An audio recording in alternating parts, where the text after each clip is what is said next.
Hi everyone, it's Justin here, Voices for Voices. Thank you so much for joining us, whether you're watching, listening here in the United States or abroad. If you can give us a big thumbs up, follow, subscribe, share, repost, reach out to 25 contacts in your phone, let them know about the Voices for Voices TV show and podcast and the Voices for Voices organization. We would greatly appreciate that. We're well on our way to helping the reaching and helping at least 3 billion people over the course of my lifetime and beyond. And it's because of you. So we just want to say thank you for all that you do and have done for Voices for Voices and for helping people across the world. Some you may know and some you might not. Uh, that's how it is for us too. We get direct feedback and we know we're helping others as well. So thank you for that. We're going to hop into this episode. Our most recent show that we did was for those that watched it, and if you haven't, I recommend watching and listening to the previous episode. We were able to join a party for one of our past guests, Don Mattis Jr., who to the day, uh, usually you can't get everything to line up directly, but to the day of him deciding he wanted to be sober and drug free. So we were at his celebration, helping him celebrate and wanting to continue to get his message of hope and healing and that you can live a productive life and still have fun and you don't need substances or alcohol to do so. Again, that's his story. That's my story. I'm 9 years, so I got a long time to go to get to 40 years. I'm closer to 40 with my age of being 44 than I am for my sobriety and drug free being 9 years coming up in November. So it was a great time. The weather was just absolutely gorgeous. Uh, Blue sky. Um, it was not just blue sky, but temperature wise, it was pretty hot. But it was good. I had a good time. I was able to bring my mom. She was able to be a part of it as well. And Don's really good friend, Monica. Uh, it was good to see both of them, Don and Monica.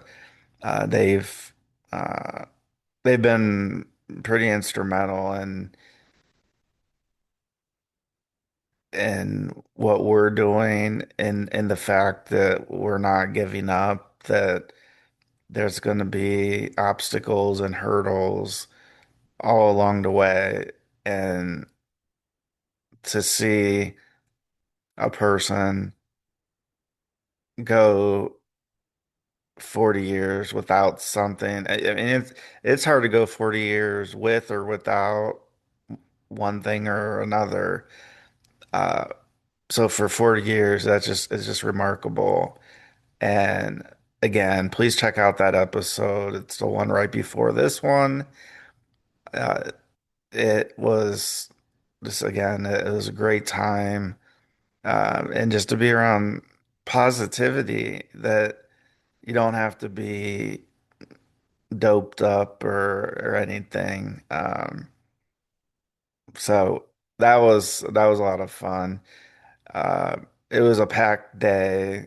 Uh, our child had her recital, so that was fun. So it was just a uh, busy day driving, busy day uh, getting to where I needed to get. and I was able to do that. So that made me at the end of the day feel good that I was able to do both in the same day and in the vicinity of where the celebration and party at the park was versus where the recital was. It was very manageable to get there well in advance of the actual recital uh, commencing. So it's we've kind of gone here with our weather from uh, winter one week and spring another to I think we're middle to towards the end of May, and I think that the weather, I mean, yeah, we'll get rain and thunderstorms and that. I mean, just the nature of weather. Uh, so that's always a good thing, especially for me, my mental health. Getting that vitamin D is helpful. Uh, Not just for me, but for you, for anybody. I obviously unless if you have a condition where you're not able to, I'm not able to be out for too long a period at a time, and that's due to medications and things like that. So I just want to make sure everybody's being safe and as healthy as can be while the weather turns one way or the other because just as some medications they drop your sodium levels, and so you have to make sure that you stay hydrated. You need to stay hydrated. I need to stay hydrated all the time if I can, right? As long as I'm able to, and so that's a blessing. To have access to clean drinking water and that, and if we need, a an electrolyte drink beverage um, to help get those electrolytes into your system. So that's something that I'm sitting here early in the morning. It's already 75 degrees, and uh, yeah, I'd rather have it this way than with the snow. And with the snow, I don't mind it.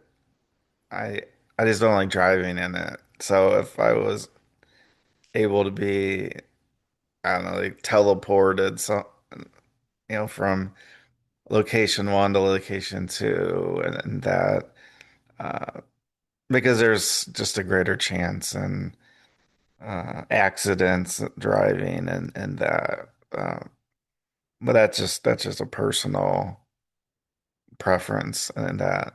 Uh, so all in all, mental health wise, with the weather turning positive, being able to get out and do things. So 10 years ago, I don't know if I would have been able to, go to two events in the same day because I just I didn't have my psychiatrist and therapist and medication. I just didn't have what I needed to kind of help get through like coping mechanisms and things like that I've learned over the years.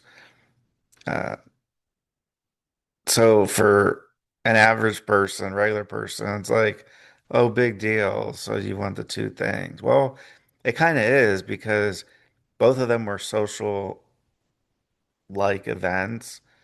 Obviously the recital, like once you get there, you're sitting there, and I've had panic attacks, and people go, "Oh, how could you have a panic attack? All you're doing is sitting there and watching." And it's like, I don't know. If I knew the answer to that, I wouldn't have panic attacks. And so that's what I had to say to that. And just to show that like I'm a average normal person. Uh, the autism part of me with the lights and sounds and all those things. That all that was going on in the recital. So every every class that went through their performance, lights go on, then they get dim, and then there's music, and the music's played loud. Uh, and so I had panic attack again years ago watching my favorite band. We left after I think like one song or two songs. And I had, if you were to ask me when I was growing up or if that how I would be, I'd say, well, I'd be fine because I'd seen them in concert and met them, granted, like for a short period of time, getting pictures with the members of the band and that. Uh, and I had to leave because the lights and the sounds, and I wasn't eating very much. I was feeling like I was allergic to everything. My mind was racing all over the place, anxiety, panic, and that still happens time at different times. So I look at it as I'm happy that I was able at the core level to go to two events because there's a lot of people you go to a recital or a concert, there's just by its nature there's going to be a lot of people, um,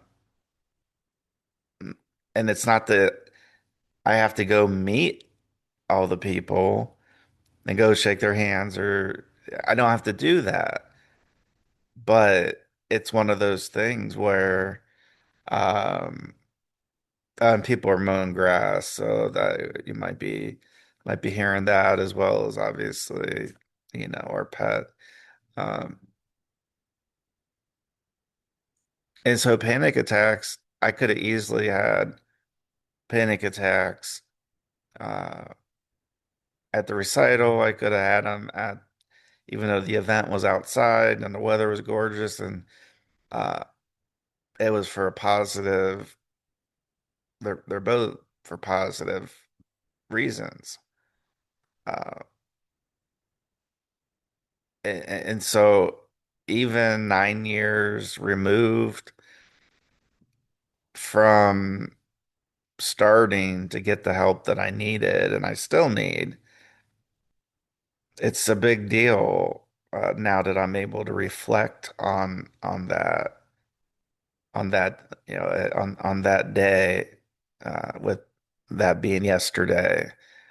And so that's why I wanted to do this particular show as soon as I could after yesterday because there wasn't, and we had relatives and that over to the house afterwards, and uh, I uh, I was able to make it through, I guess is the way to say it, and so just let me be an example that no matter how long or how less of time you've had starting to heal, and the healing,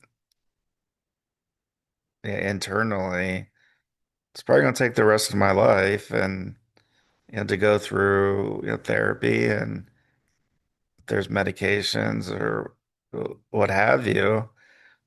It's just something that I made the decision that I was gonna have to potentially work with and deal with the rest of my life. And so right there showed that like I wanted to live. I didn't want to lose my life. Uh, and the same thing happened, now. It's I want to be able to go to my child's recitals and all the different events, and I want to be able to go and celebrate a person or a group of people, uh, especially when we talk about being substance and drug free. Again, we're just talking about our experiences. So Don, as we film, as we always do with Don, say, hey, this is my story, as he says and I say. Doesn't mean that you have to do exactly like us. Right? Not at all. Uh, like Don mentioned, is that you can handle, having a glass of wine, or you know, you, you could do that. Like, we're not trying to tell people how to live. We're just giving hope where there's not a lot of hope.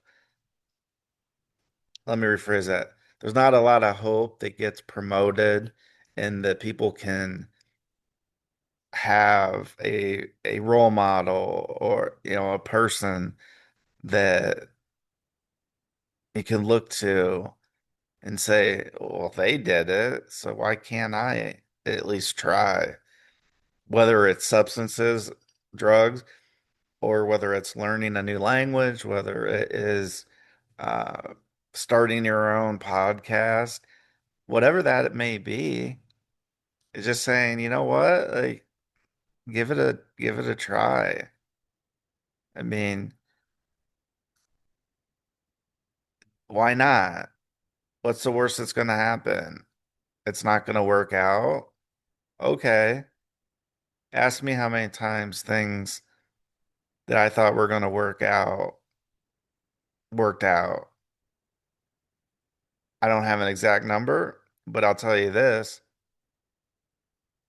It feels like there's been many, many, many, many, many, many more times where things haven't worked out. A job interview, wanting viewership and listenership to the show at the very beginning, just as we were, starting, episode one, episode two. And I wanted, huge numbers. Who doesn't? And so if I can do it and persevere, it's huge. Perseverance and patience. I'm not very good at either, especially patience. I'm very, very impatient. If I hear an idea and I go, okay, well, I can try that, if it seems reasonable and it's not against the law, uh, those types of things. Like, okay, maybe I'll do a show and we'll talk about this topic or that topic. And that's what we've done, and that's how we've distinguished ourselves from, I'd say, over 90% of shows, 90, probably 99% of shows out there. Is we talk about easy subjects, we talk about tough subjects.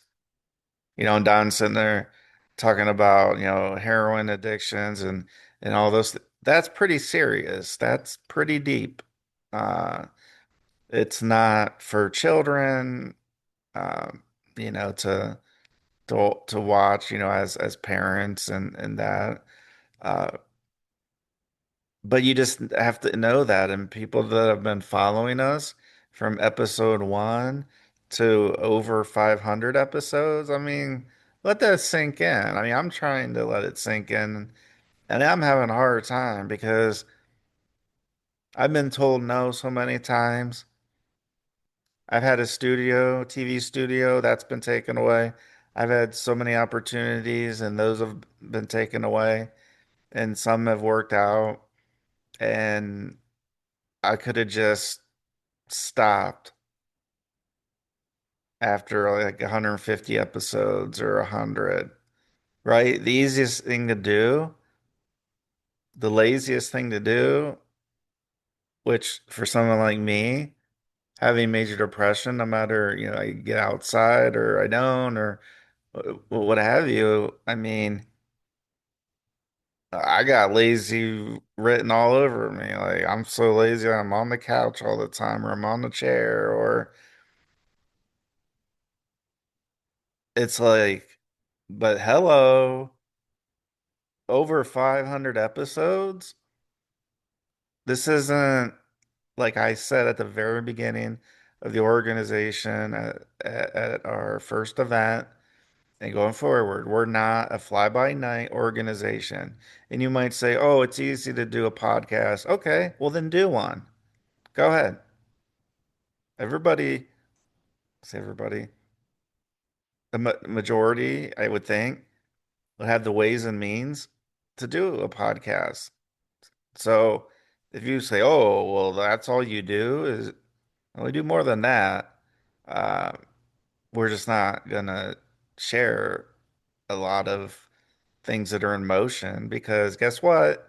There's people that like to steal things and stealing information, stealing ideas. Again, makes it's lazy for them because if they're already given these ideas and thoughts and contacts, well, we've had board members and then they decide to take ideas, and we're a small as small can be organization, and we have had board members that take our ideas that take us a lot longer to implement because we have a smaller number of people on our board and volunteers, and they, past board members, uh, would, work at larger organizations. So idea one comes up, it might take us a month to do. Well, board member says, "Oh, that's a good idea. I'm going to bring that up in the meeting." And then they work and they take that idea and they can get it done in a matter of days or hours, less than what we can do. And the next thing you know, I mean, I can't tell you how many guests that we've had on, and we have had to just expedite things because people find out that, oh, you were able to reach out to this person and this is how you did it, and you were able to get them booked, and you were able to get a show, and you're gonna film it in a month. Well, once again, if somebody else is able to film it earlier, then they're gonna get looked at as like, wow. And there was one particular guest, and let's put it like this: all of our guests are equal. Some do fancy things, some have a lot of money, some have things, some don't. Like we're here for everyone. And I remember we were going to be interviewing one of our bigger guests, and and so I think so we had already we'd already filmed it, but we didn't put it out, and we didn't do, the proper social media announcements. Like we do. And we're behind on that, but we're closing the gap pretty quickly. Uh, this week we should be able to get that so we're not, 8 episodes behind on the social media announcement. Doesn't mean that the episodes aren't available. They are. All the episodes, all the way up to this, all episodes are available first. But to get all the links to all the platforms like Apple Podcasts, Spotify, all iHeart, it just takes a minute to do that. And my impatient mind wants to be putting content out. It wants to be sharing. It wants to help and wants to help and wants to help. So then I get ahead of myself. And so then we sit here over 500 episodes.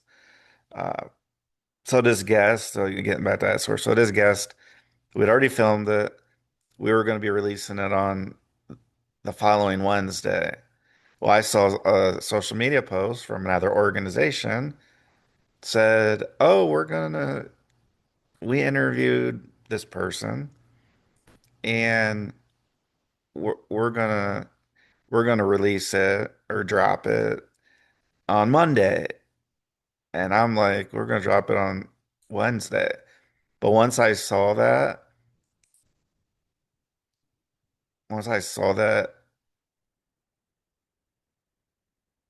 organization was gonna put it out before, and I know they stole the idea from somebody on our board and or past board members. And let me tell you, it takes a lot for me to get upset. I was very upset. I've put my blood, sweat, tears, everything. I've put so much on the line uh, with this organization, with this show, with what we're what we're going to be able to put together here. That you'll find out when you find out. Uh,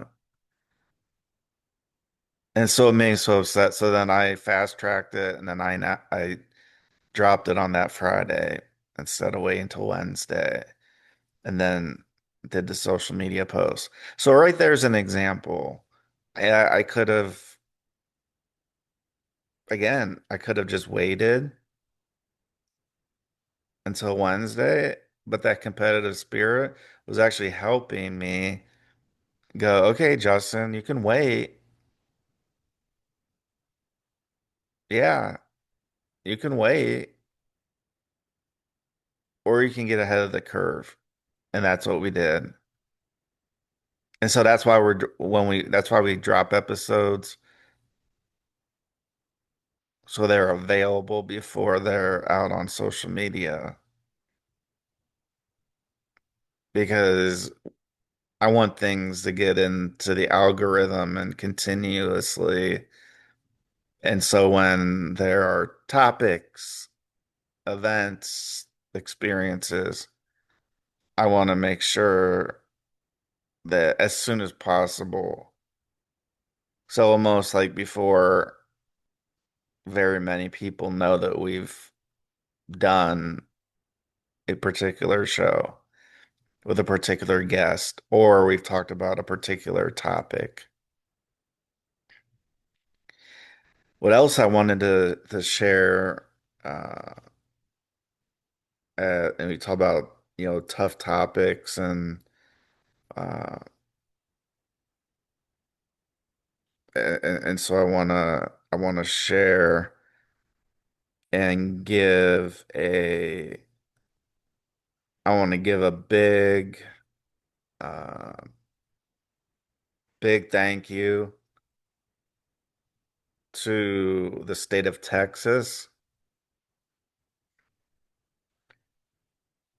And I'll just read it verbatim. So this is a social media post from the office of the governor, Greg Abbott, in the great state of Texas, which, as you also know, we we were able to interview and present Senator Ted Cruz from the great state of Texas with an award.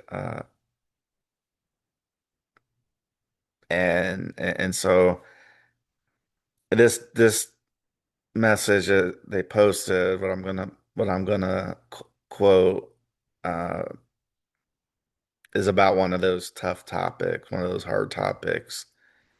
So social media posts, yeah, probably, yeah, it's still a little. I got the privacy case or privacy screen protector, so that's why it looks like that. So from the office of the governor of the great state of Texas, Greg Abbott. Thanks to Governor Greg Abbott, human trafficking is now an automatic first degree felony in the state of Texas, with even more penalties for traffickers of children and disabled people. Texas is a law and order state. And so you might say, oh, well, why you bring it up? Why you got to talk about that? Well, because it's happening. People are taken, children are abused. The disabled, more than any, are abused, trafficked, abused. And I say abused a lot of time because they are. Uh, and so for Texas to stand up and not stand down is huge. So thank you, Governor Greg Abbott. Now, we needed all the states in the United States of America to have that same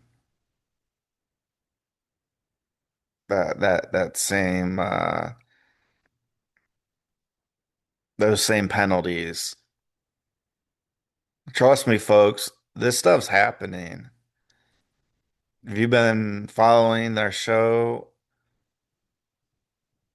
following our organization, you'll know what I'm talking about. I'm not going to get in into specifics.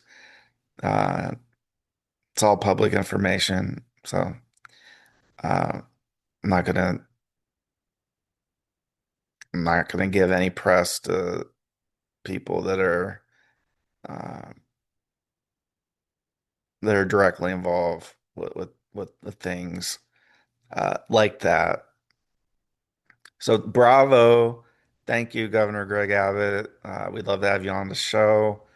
Uh, we've reached out, and I know you're you're a busy man, uh, but that's what I'm talking about. Like we believe everybody should have, kind of that equal opportunity. Uh, best person for the job. And just because we want the best for everybody doesn't mean that we want to let things slide. We don't. If you've done the crime, you need to do the time.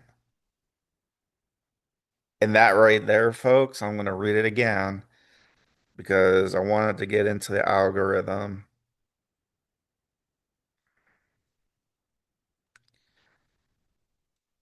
Thanks to Governor Greg Abbott, human trafficking is now an automatic first degree felony in the state of Texas, with even more penalties for traffickers of children and disabled people. And if you're a person that's trafficking, you're the one that's doing the things. So you can get upset all you want,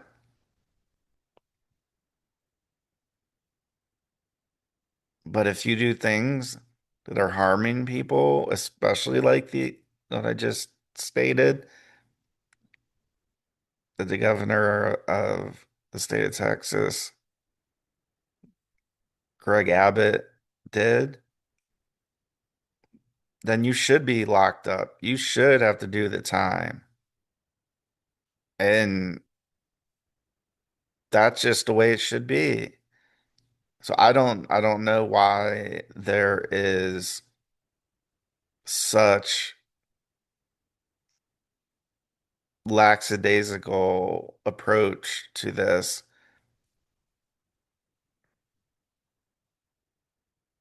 I don't know for other states, including the state that I live in and friends live in. Because as we know, you're either if you're not for something, then you're against it. That's how it is. So if you're not for what Governor Greg Abbott from Texas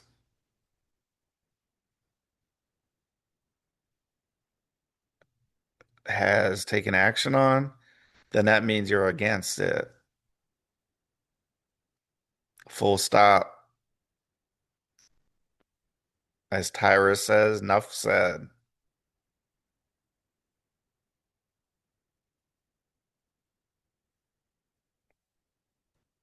And so we are helping people, and we're helping people all across the world.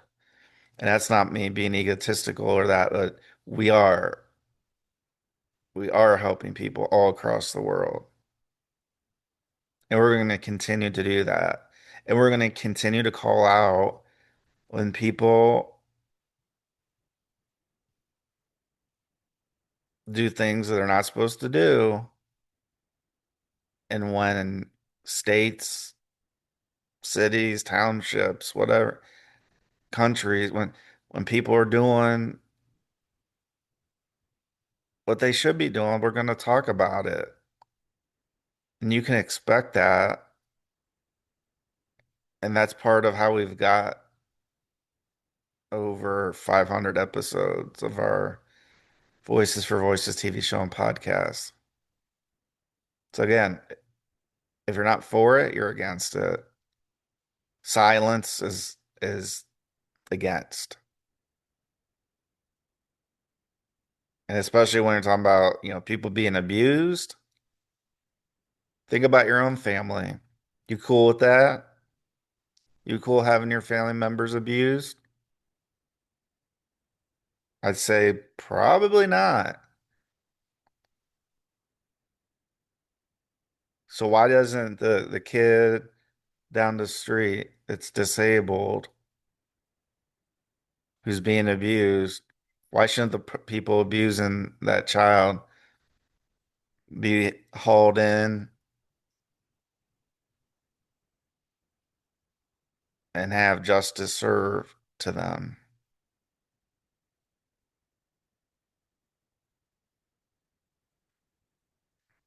So we started out the show with a lot of positivity. Yeah, but again, we bring up hard topics, and that just was posted. I think it was last night or this morning. So I want to share it because I know we're reaching a lot of people in a lot of states and a lot of higher up positions that can maybe do something or can at least bring ideas up to people that can do something. So I wanted to make sure I talked about that because it's important. There's a lot of things that are important, but no child is for sale, no adult, no human being is for sale, and nobody should be abused ever.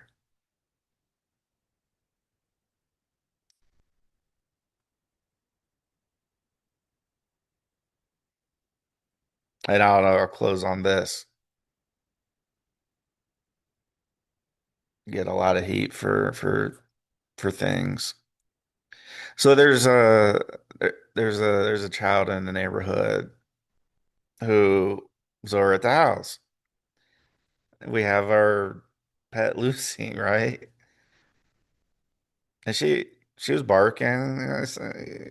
She's a dog. That's what dogs do. They bark, they whine, they want food, they want th- water. Yeah, they want to go for a walk. I mean, it's like we're learning. We're first time pet owners. So this child's over here at our house, not their house, our house. And Lucy was barking up a storm for something, who knows. Uh, so she was barking, and this child had the nerve to say, "Well, fake kick her." And it was like, you didn't, you didn't just say that. I get it. She's a dog, but the abuse can be for anybody or anything. Like if you have a pet and you're not feeding it and providing clean water, if you're able to, like if you can't do that, then you shouldn't have a pet. So if you have a pet and you're taking care of it, nobody's gonna come into my house that I own with my wife. Nobody's gonna come in to our house with that nonsense. And that child needed to be reprimanded and it needed something to be said. Apparently, it hasn't been said enough to this child. So I said it, said the quiet part out loud.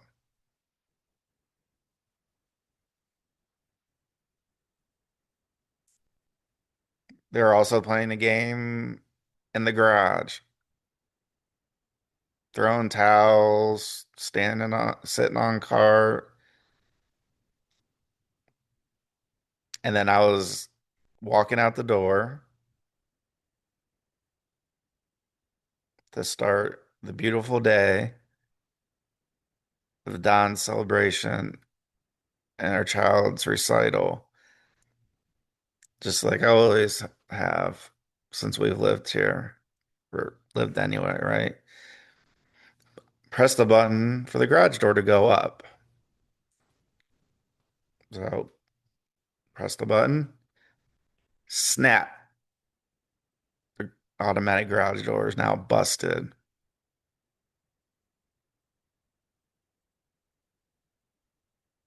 And so I had to say something. One of the things about my depression and that is I have like,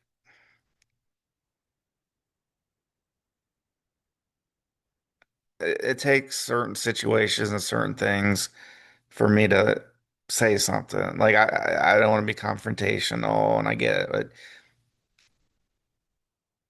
but when things get too far, and that was one of the things that got too far, you're gonna fake kick or even think about kicking my child's pet, our family pet.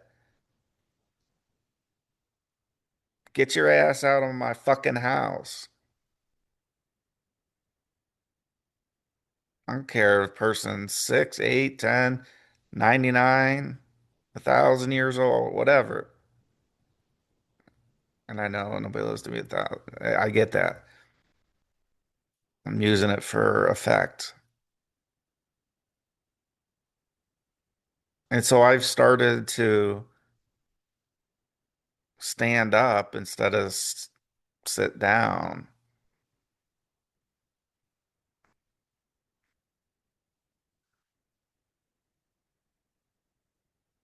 And so if something like that's happened in your house, and it's taken a lot, and there are a lot of family members that were there that haven't heard me stand up and what they say, grow a spine, or I don't want to use the terminology, but kind of like stand up for like things, like don't let people come over, take advantage, and then go home, and then because I said, "Oh, I said, "Oh, you think that's funny, the garage situation?" I said, "Do you do that at your house? Do you climb on top of your car in the garage, and then do you throw towels on top of the part of the garage door that just happened to snap?" And that child said, "Oh, no, no." So why the fuck are you doing it in my house? I didn't say that. I don't, it takes a lot for me to even swear anymore. I used to swear. It used to be like very bad habit. And I apologize for the language. But I think you can get the gist of what I'm talking about here.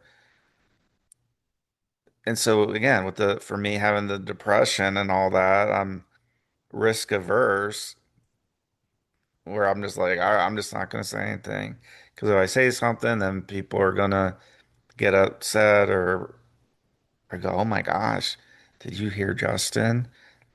What he said to that child?" I didn't say anything. I'm allowed to police my own house.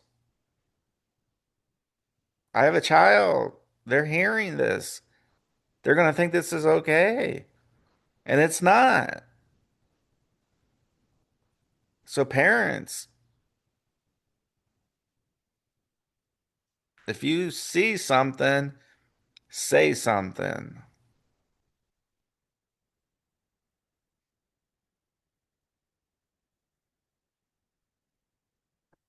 So I'll leave it right there, because my blood's boiling at the current time. So thank you for joining us on this episode of the show. We're so grateful to have you with us. If you can give us thumbs up, follow, like, subscribe, share, repost, you know, let all the contacts in your phone know about Voices for Voices and our TV show and podcast. Follow us on social media. I mean, there's so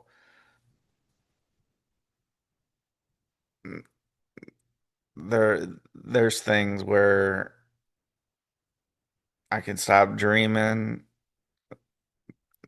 different projects go a certain way, and that I can dream on the positive, or I can have the nightmare. And as much as I can, that I'm able to, and because I believe in God, and so it's really his call what goes on. But I'm picking dreaming over the nightmares, and you can too.